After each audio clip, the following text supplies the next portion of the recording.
Okay, let's go.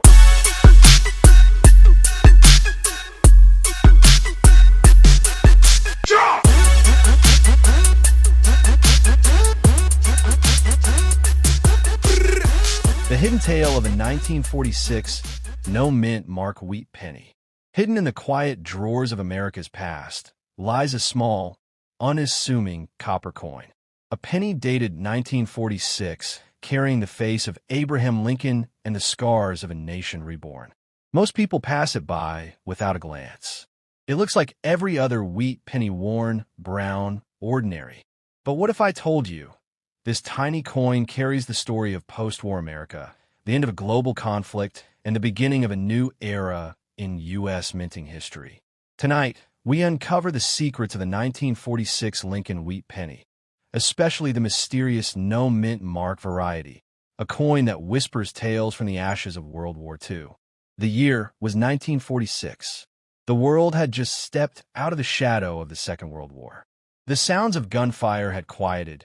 Factories that once forged weapons were now pressing out peacetime goods.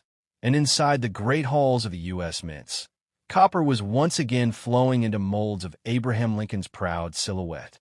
For years, during the war, the U.S. had to save copper for ammunition and equipment.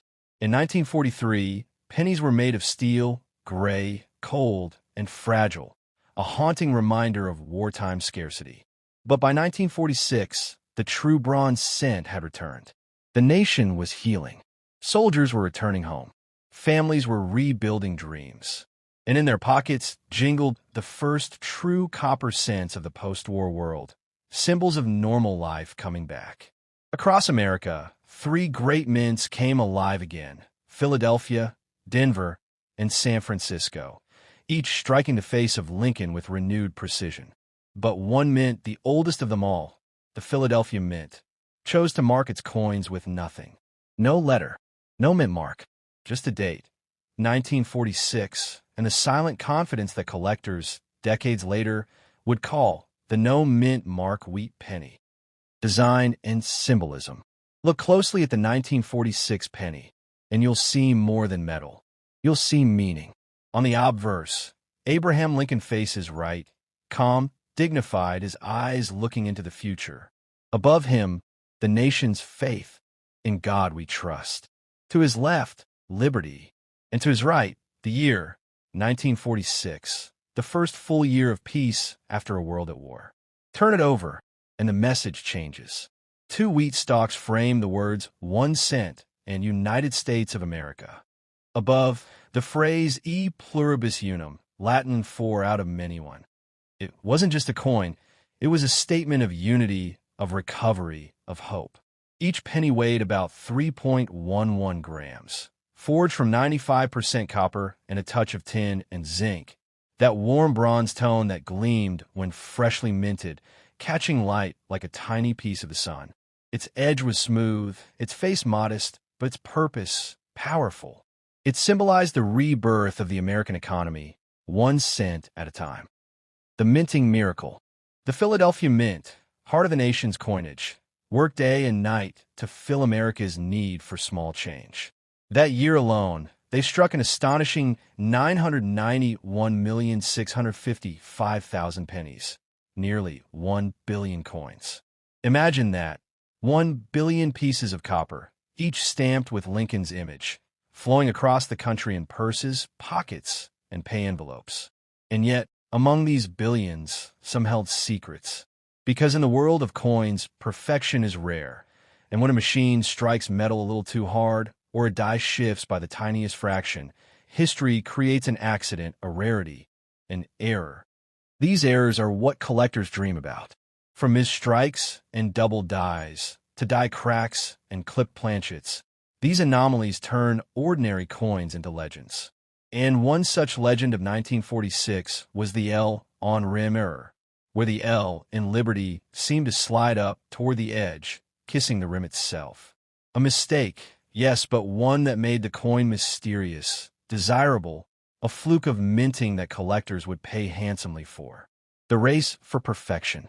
Now picture this: a collector in 2025 holding a 1946 penny that still shines like the day it was made. That's a miracle, because most of those billion coins didn't survive the wear of decades. They circulated, faded, and oxidized, their copper darkening with time. But a few, just a precious few, escaped into storage, never touched by human hands, hidden away in rolls, jars, or old mint bags. These are the high-grade survivors, coins with full luster, deep color, and no scratches. Under magnification, you can see every line in Lincoln's hair, every grain in the wheat ears.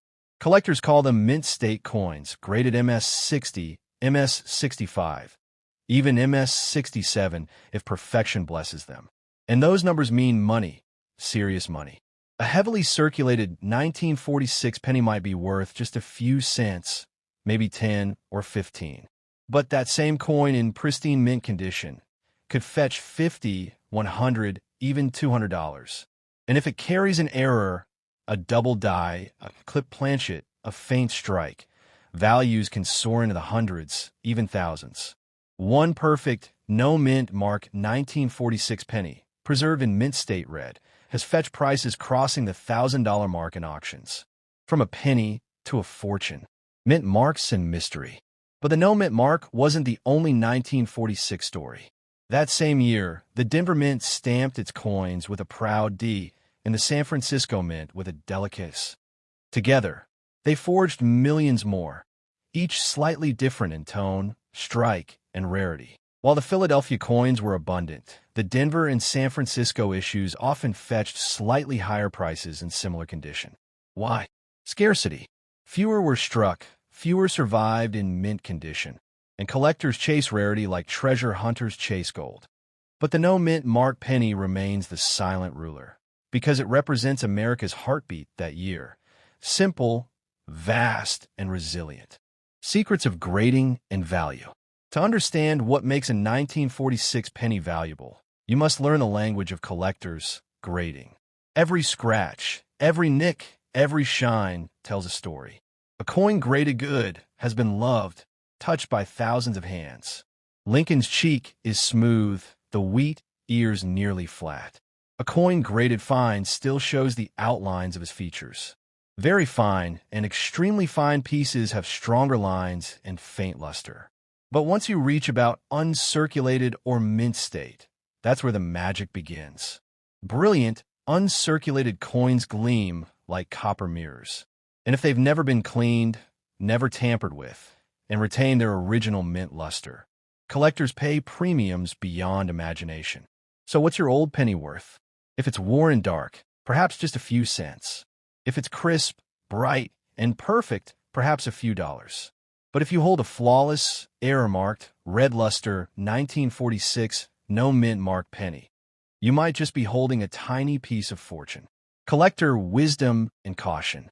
But beware, not every rare penny you see online is truly rare. Many sellers exaggerate errors or polish coins to fake perfection. Cleaning destroys authenticity and destroys value. True collectors look for originality, the soft, natural tones of aged copper, the gentle brilliance of untouched metal. And always they trust certified graders like PCGS or NGC to verify what's real. The truth is, most 1946 pennies are common, but within that sea of copper, a handful shine brighter. Not just in color, but in story. The legacy of a copper coin. So next time you find a 1946 penny in a drawer, don't rush to spend it. Hold it to the light. Look at the date, because you're not just holding copper, you're holding history. You're holding a whisper from 1946, a time when the world was healing, when America was rebuilding, and when a simple cent carried the promise of peace. The 1946 no mint mark Lincoln wheat penny, a small coin with a big story and maybe, just maybe, a priceless secret.